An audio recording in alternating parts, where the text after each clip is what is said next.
नमस्कार दोस्तों, मैं अमोल कासर आपके साथ बहुत ही इंपॉर्टेंट क्वेश्चंस लेके जुड़ चुका हूं। दोस्तों, chapter number 4 case study based question OCM के बहुत इंपॉर्टेंट क्वेश्चन है। जब तक आप इन्हें पढ़ोगे नहीं, लिखने का तरीका नहीं समझोगे, तब तक इस चैप्टर के आंसर लिखने में प्रॉब्लम आएंगे दोस्तों।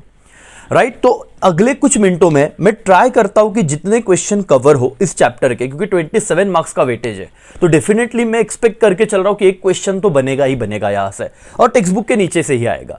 सो अच्छे से ऑब्जर्व करना, सारी चीजें समझना कि कैसे आंसर लिखना है, तो आपका मेरे साथ ही खत्म हो जाएगा ये सीन। राइट, दूसरी बात दोस्तों, आई होप आप अपने टेलीग्राम चैनल से अमोल कासर AKCA अपना एप्लीकेशन से जुड़ चुके हो, जो प्ले स्टोर पे और iOS पे अवेलेबल है, अमोल कासर AKCA नेम से ही।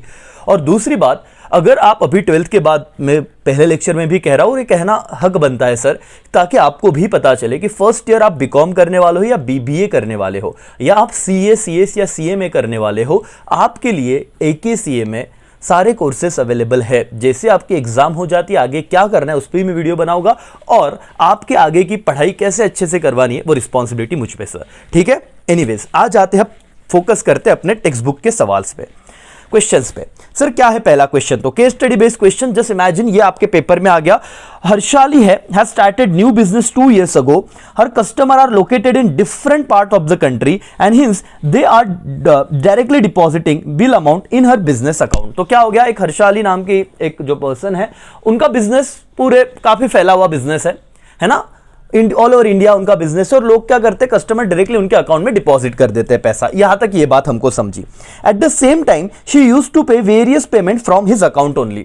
तो पैसा भी सीधा बैंक अकाउंट में आता है और वो पेमेंट भी सीधा बैंक अकाउंट से करती है। तो ये बैंक से रिलेटेड क्वेश्चन कहीं ना कहीं हमको दिख रहा है। अब देखो 3 सवाल है। पहला, identify the types of account maintain by Harshali. दूसरा, suggest any one modern way, underline modern way of the money transfer to Harshali. And तीसरा, what kind of facility does she get on her bank account. तो मुझे लगता है पहले 2 question में शायद बच्चे कंफर्टेबल है, बट थर्ड क्वेश्चन में उनको डाउट रहेगा कि सर क्या आंसर लिखना है। दोस्तों, आंसर मैं आपको बताना चाहूंगा, पे अटेंशन। सर पहले का आंसर क्या है? Identify the types of account. अब मैंने आपको समझाया था कि कोई भी बिजनेसमैन यूजुअली कौन सा अकाउंट मेंटेन करता है बैंक में? करंट अकाउंट सर, यस और नो। लेकिन लिखने का तरीका देखो sir, Harshali has current account, full stop. There is no restriction on deposit or number of withdrawal from this account and so it is generally operated by business firm. तो सिर्फ उन्होंने ये नहीं लिखा कि करंट अकाउंट। बहुत बच्चे बोलते सर या प्रश्न से उत्तर कैसे लिया है sir, identify the types of account maintain by Harshali, हमने सिर्फ करंट अकाउंट लिखा तो चलेगा क्या? इसको थोड़ा एलिब्रेट कीजिए मालिक। आप ऐसे लिखिए कि definitely Harshali has current account, but क्यों sir? Because there is no restriction on deposit and withdrawal. आप कितने भी बार डिपॉजिट कर सकते हो और कितने ही बार उससे क्या कर सकते हो, अकाउंट से विड्रॉ कर सकते हो। इसीलिए जनरली बिजनेसमैन कौन सा अकाउंट ओपन करता है? Current account. खत्म, पूरे मार्क्स मिल गए इसके। यस और नो सर, सिंपल था। Yes sir. दूसरा सवाल क्या था?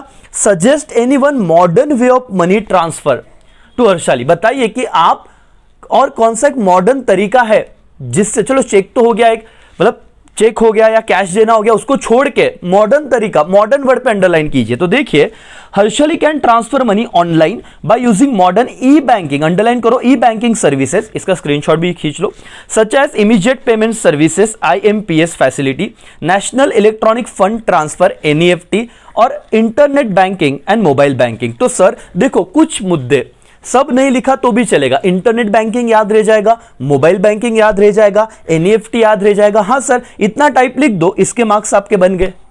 डन। अब आते हैं सबसे इंपॉर्टेंट क्वेश्चन पे। सेकंड समझाना, एनी वन मॉडर्न वे बोला था आपने, 3-4 बता दिए, मोबाइल बैंकिंग, इंटरनेट बैंकिंग, सारी बातें, NEFT वगैरह वगैरह। Third question, what kind of facility does she get on her bank account.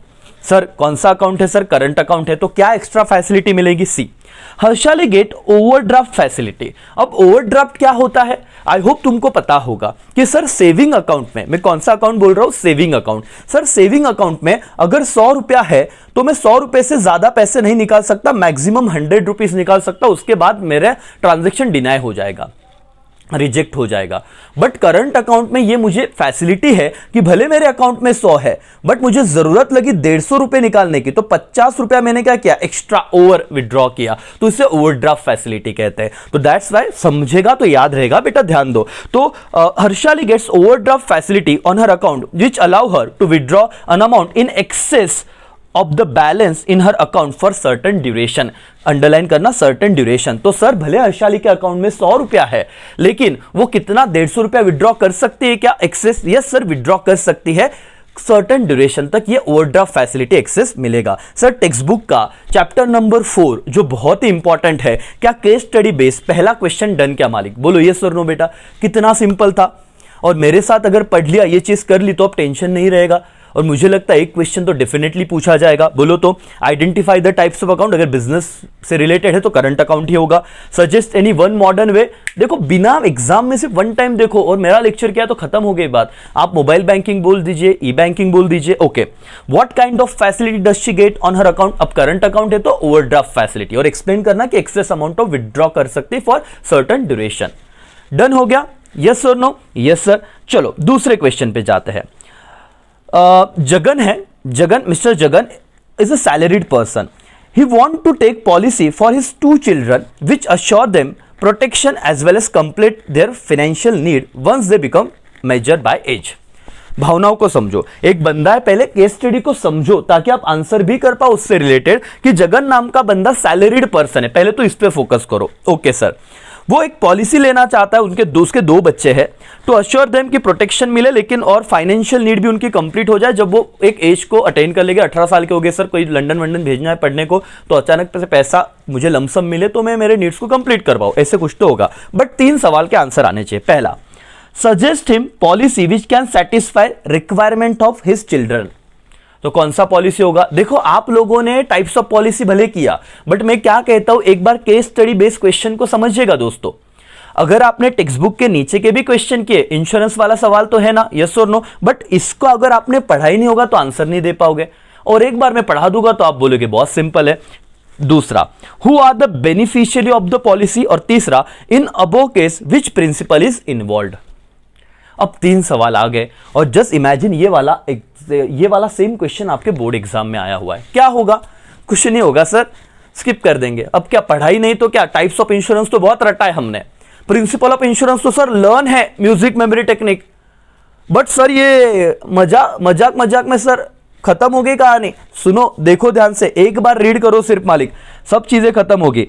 पहले का आंसर मिस्टर जगन, अच्छा सवाल क्या था कि कौन सा पॉलिसी वो उन्हें लेना चाहिए ताकि उनकी रिक्वायरमेंट सेटिस्फाई होगी। Jagan can satisfy requirement of his children by taking, underline करो, चाइल्ड इंश्योरेंस पॉलिसी। अगर आपने टाइप्स ऑफ पॉलिसी पढ़ा होगा वहां पे ये पॉलिसी जरूर दिखा होगा, कुछ बच्चों ने तो आंसर भी दे दिया था, बट लिखना कैसे, लिखने का तरीका देखो। इतना लिखा आगे, it is saving cum investment plan that will meet his children future financial need. तो सर ये लाइन इंपॉर्टेंट था। चाइल्ड इंश्योरेंस पॉलिसी क्या है sir? It is saving cum what, investment plan that will meet his what, financial, तो children का financial need satisfy करेगी। अब आपको पूरा मार्क्स मिल गया इसका। बेटा समझ रहे हो क्या आप भावनाओं को? आई होप मैं सही चीज से बता पा रहा हूं, मतलब जो तुमको दिक्कत नहीं आनी चाहिए, एक बार पढ़ो सिर्फ। दूसरा, who are beneficiary of the policy sir, इसका भी आंसर देखते हैं। 2 children of mister Jagan will be beneficiary of this policy. ठीक है, एकदम फालतू वाला आंसर था, लिख दिया, अगर एक बार पढ़ा होना चाहिए था सिर्फ। एंड लास्ट क्वेश्चन, कौन सा प्रिंसिपल एप्लीकेबल था? ऐसे ही था ना? Yes sir. देखो सी क्या कहा, in above case which principle is involved, everyone pay attention.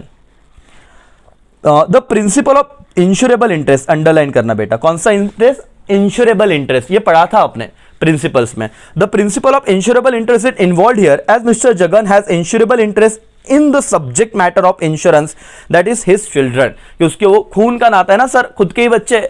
Yes और नो? तो इंश्योरेबल इंटरेस्ट होना जरूरी है, दैट्स वाई ये प्रिंसिपल इन्वॉल्व है। मालिक अब आ जाते हैं यहाँ पे। अब देखो, पहले तो कुछ नहीं आ रहा था लेकिन मैंने बताया, suggest him policy which can satisfy requirement of his children, the child insurance policy. वो इन्वेस्टमेंट क्या, सेविंग कम इन्वेस्टमेंट वाला चीज है वो, तो उसके बच्चों का जो भी फाइनेंशियल नीड है वो सेटिस्फाई हो पाएगा। बेनिफिशियरी कौन है? वो चिल्ड्रन है। और अबो केस में कौन सा प्रिंसिपल इन्वॉल्व है? तो इंश्योरेबल इंटरेस्ट प्रिंसिपल इन्वॉल्व है। खत्म हो गई कहानी इसकी भी। समझ में आ रहा है बेटा? बोलो यस और नो। अब 2 ही क्वेश्चन है केस स्टडी बेस के। कितने क्वेश्चन रह जाते? 2। अभी करना है या इसके लिए दूसरा लेक्चर बनाए? ओके एक काम करते हैं, 2 क्वेश्चन तो किए, क्योंकि बहुत बच्चों को लगता है सर बड़े बड़े लेक्चर हो जाते हैं। 2 क्वेश्चन मैंने किए, 2 आप एक बार पढ़ लो। सर कहाँ पे? इसका स्क्रीनशॉट खींचो। तो आपको भी थोड़ा ना ये आदत होनी चाहिए कि हाँ सर आम्हाला पण येत है। एकदम सिंपल, एक बार इसका स्क्रीनशॉट खींच लो आंसर का, ठीक है सर मैं साइड में हो जाऊँ, पूरा दिख रहा होगा आप या okay. And now this one screenshot फटाफट खींचो अच्छे से पढ़ने का। और ये मैं स्पून फीडिंग नहीं देना चाहता, 2 मैंने बता दिया कैसे लिखना है, अब 2 आप कर लो। टाइम मिला तो डेफिनेटली, जितना मेरे पास टाइम था अवेलेबल उसके लिए मैं बहुत कुछ कर रहा हूं, राइट। और दोस्तों आराम से होगा सारी चीजें। टेक्स्ट बुक के नीचे के सारे केस स्टडी बेस्ड क्वेश्चन कर लो, 3 में से 2 मतलब वहां से आएंगे, ठीक है। चलो thank you so much, bye bye, take care, जय हिंद जय भारत।